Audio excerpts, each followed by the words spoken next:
আসসালামু আলাইকুম। আমি আপনাদের লাউ গাছের ভিডিও দেখিয়েছিলাম এর আগে, এবং লাউ গাছের গোড়ায় আমি কি দেই সেটা আপনাদের দেখাই। প্রতিদিনের ভাত যেগুলা বেঁচে থাকে, সেই ভাত, শাকসবজির খোসা, এগুলো মূলত দিয়ে থাকি। একটা লজ্জাবতী গাছ হয়ে গেছে এখানে, যাই হোক, এক ঢিলে দুই পাখি। লাউ গাছটা ধীরে ধীরে বড় হয়েছে, সেটাও এর আগে দেখিয়েছিলাম। মাচায় উঠে গিয়েছে এবং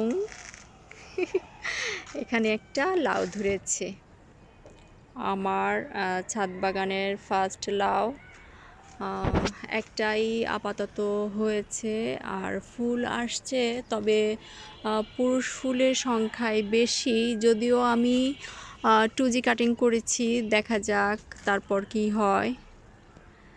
তো এই আপডেট, কিছুদিন আগে যে ভিডিওটা দিয়েছিলাম যে লাউ গাছ রোপণ করেছি, এবং সেটার এই আপডেটটা হচ্ছে এই যে আমার লাউ।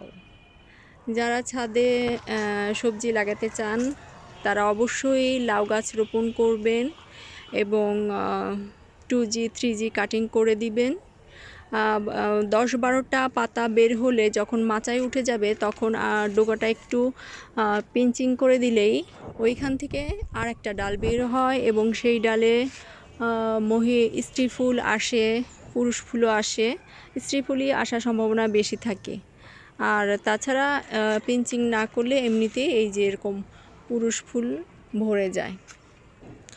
যাই হোক, তো ছাদ বাগানের একটা লাউ যদিও হয়েছে, কিন্তু যে এই একটা লাউই আমার কাছে মানে খুব আনন্দের বিষয়। নিজের হাতের করা জিনিসের মজাই আলাদা।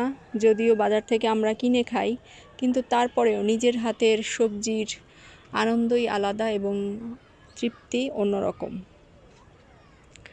ভিডিওটি ভালো লেগে থাকলে এবং ছাদ বাগান নিয়ে কোনো প্রশ্ন বা কিছু থাকলে আমাকে অবশ্যই জানাবেন, এবং আমার চ্যানেলটি সাবস্ক্রাইব করবেন।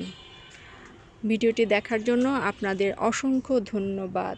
আল্লাহ হাফেজ।